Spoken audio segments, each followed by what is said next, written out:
Mercedes arrived in Monaco with a series of upgrades, including normal-looking side pods, a departure from their previous design. This move marked a significant change from their no side pod design which they've had since the beginning of 2022. However, the question remains, is this enough to signify a comeback for Mercedes? Well, the Monaco Grand Prix revealed that the situation is far from simple.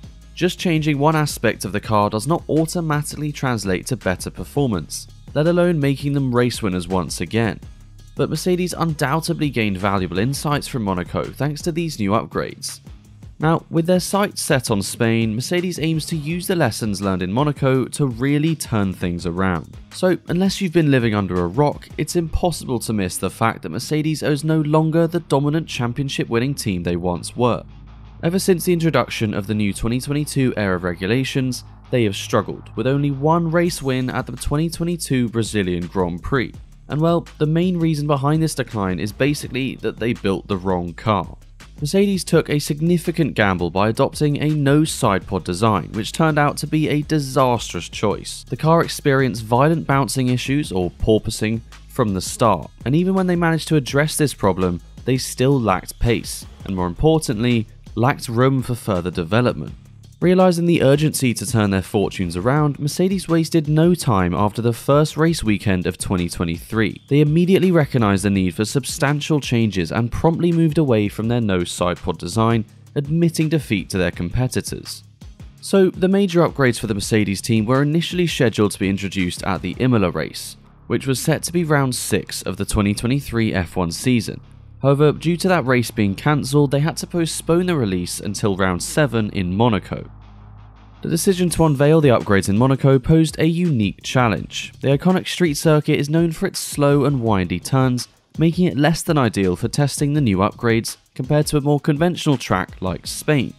Nonetheless, the Mercedes team was determined to showcase their progress and push forward with the upgrades. So the moment arrived and Mercedes released their highly anticipated upgrades to the public.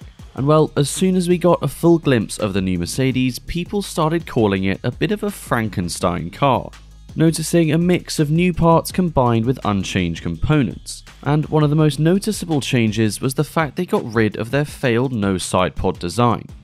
Mercedes had taken a significant gamble with this approach, but it had proven to be a costly mistake, and they finally conceded defeat and joined the other teams in constructing a proper wide side pod. At first glance, the side pod resembled those seen on the Alpine or Aston Martin, with a fairly pronounced sunken portion known as the bathtub. However, compared to the more aggressive designs of Ferrari and Aston Martin, or the more simple side pod concepts of Red Bull, Mercedes' version seemed a bit half-hearted. But while the side pods got the most attention, other areas of the car also underwent changes. These modifications represented the first step in building the rest of the car around the drastically different side pods, and one noticeable change was the front suspension. The team recognised that in order for the new sidepods to work properly, adjustments needed to be made at the front of the car, and so the suspension arrangement was changed to increase what is known as anti-dive, a characteristic that aids in stabilising the car during braking. Also, another crucial aspect of the car that underwent significant change was the floor. So the floor of the car, although not visible when looking at it from the outside, plays a vital role in maximising ground effect and enhancing the downforce generated by the airflow passing beneath the car. And so the team recognised the importance of this area and made substantial changes to optimise its performance.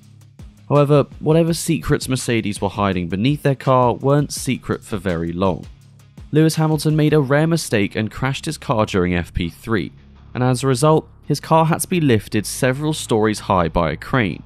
And so any photographer nearby got a perfect view of the intricate aerodynamic work that went on beneath the car, exposing all to the world, and most importantly, their competitors. So the upgrades introduced by Mercedes were highly significant as they marked the first time Mercedes hadn't used their infamous no side pod design. Now, Monaco's unique characteristics as a slow and winding street circuit didn't truly showcase the extent of the team's performance gains, but the practice sessions provided glimpses of promise, with Lewis Hamilton setting times quick enough to go top of practice at times. However, the qualifying told a different story. Hamilton found himself struggling in both Q1 and Q2, needing to set quick times to avoid being eliminated from the session. And well, it soon became evident that Mercedes lacked the pace of the front three teams, Red Bull, Ferrari and Aston Martin, and were even slower at times compared to Alpine. And so they finished with Hamilton starting 5th, with Russell starting 8th. However, a penalty for Charles Leclerc meant that Hamilton would start the race from 4th. Then, during the race, the Mercedes cars showed some improvement in race pace compared to their closest rivals. However, due to the nature of the Monaco circuit, opportunities to make progress were limited. That is, until it started to rain. Both Ferrari drivers made a strategic error by opting for new medium tyres instead of going straight to intermediates, and as a result, when they had to make an additional pit stop for intermediates, both Mercedes cars overtook them in the pits. So, in the end, Hamilton crossed the line in 4th place, with Russell finishing 5th. And considering the challenging qualifying session, this was a pretty good result. But the upcoming race in Spain should show a better indication of whether the new upgrades will deliver the desired results for Mercedes. The Circuit de Catalunya in Barcelona offers a more conventional track layout with a well-balanced mix of high-speed, medium-speed and low-speed corners. And in my opinion, it's probably the most typical racetrack of the year so far. But realistically, no one expects Mercedes to immediately challenge Red Bull's dominance. Instead, the team aims to demonstrate improved performance and show that the new developments will lead to better results over time. It's fair to say their primary goal for the race in Barcelona would be to establish themselves as the second fastest team, ahead of Ferrari and Aston Martin. And the combination of various corner types tests the overall performance and handling characteristics of the car, while allowing the team to evaluate the effectiveness of these upgrades and their impact on straight line speed and cornering. So yeah, the race in Spain will essentially be important for Mercedes to gather valuable data and insights, helping them fine-tune their car's setup and get the most out of these upgrades. But of course, Mercedes understands that the impact of these upgrades won't be immediate. Instead, they view these changes as laying the foundation for future developments throughout the season. Basically, the decision to change the sidepod, floor and front suspension is crucial because it is fundamentally altering the characteristics of the car. And so, these modifications represent a new path for the team's car philosophy. The approach that Mercedes will take is gradually introducing new developments at different races, such as a new engine cover, rear suspension, rear wing, etc., as they work towards building a completely new car over the course of the season.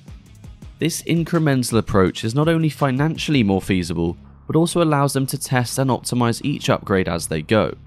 Even after the Friday practice sessions in Monaco, Mercedes already had valuable insights on how to improve the existing upgrades. And according to the team, they already have a substantial list of new upgrades that they plan to introduce throughout the season. This list of planned developments provides the team with various options to explore, enabling them to continuously optimize their car's performance.